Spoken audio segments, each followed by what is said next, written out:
Let's go to the cruise business, the Charlie Pellet cruising business. Royal Caribbean reported some results. A little bit disappointing. The stock's off 5% here today, but it's up 45% year to date. That business remains so resilient. We check in with Brian Egger. He covers the cruise industry along with the gaming and the hotel businesses as well. Hey, Brian, what did we learn from Royal Caribbean today in the results? To your point about maybe some disappointment coming out of the quarter, there was a little bit of an implied third quarter profit guidance reduction. But I think as we kind of sensed from the earnings call that ended recently, a lot of that was due to cost shifts and timing and the delayed delivery of a particular ship. So overall, the underlying demand in the business really remains quite strong. And I'm encouraged by the fact that they said there could even be some upside to this year's yield growth guidance if some of the recent strength in close-in bookings continues to accelerate. Will higher prices for cruise continue, or is demand slowing down? Like, what does the future look like for those companies? Overall, it's been pretty strong. I mean, the looking ahead to 26, we're pretty much in line with the book position we want to be for this year.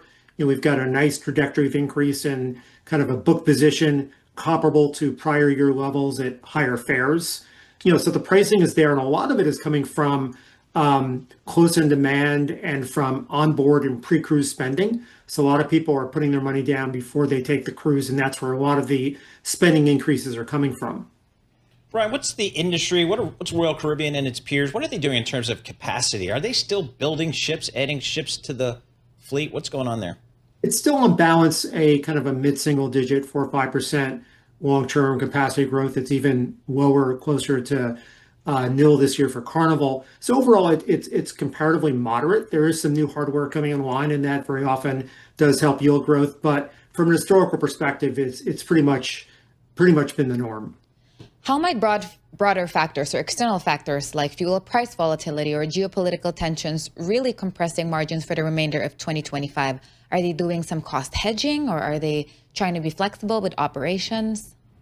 Yeah, there's always a focus not only on cost efficiencies, but fuel efficiencies have increased a lot in recent years, and there is some built-in hedging programs for Royal Caribbean. I think looking at the geopolitical situation, obviously an uncertain world, but they seem to be faring okay. I think there was probably a little bit of for the industry overall, a pullback or a disruption in bookings right after the Liberation Day tariff announcements, but we have not seen any follow-on in any kind of weakness. So I think what we're seeing is overall pretty stable demand, notwithstanding some timing issues that specifically affected Royal Caribbean in the third quarter.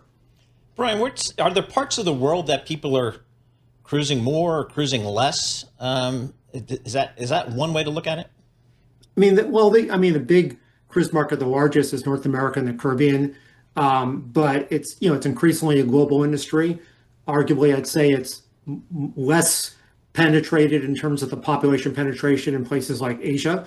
So it's pretty broad based. I mean, I think we're looking at an industry that is increasingly global, although obviously a big chunk of that is coming from Europe and North America.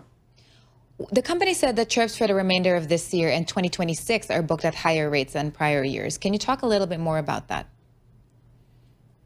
Sure. So I think what we're generally seeing, the feedback from the company is not only in this quarter, but recent quarters, is booked load factor in line with comparable years at somewhat higher fares. And that's a formula, obviously, for yield improvement. They are expecting to see 3.5% to 4% yield growth in 2025. So that's obviously a nice pace of improvement. I mean, the key thing is whether or not this kind of increase in close-in bookings and onboard spending, if that continues. Brian, real quick, switching gears on you. On the Strip in Vegas, how's the traffic there these days?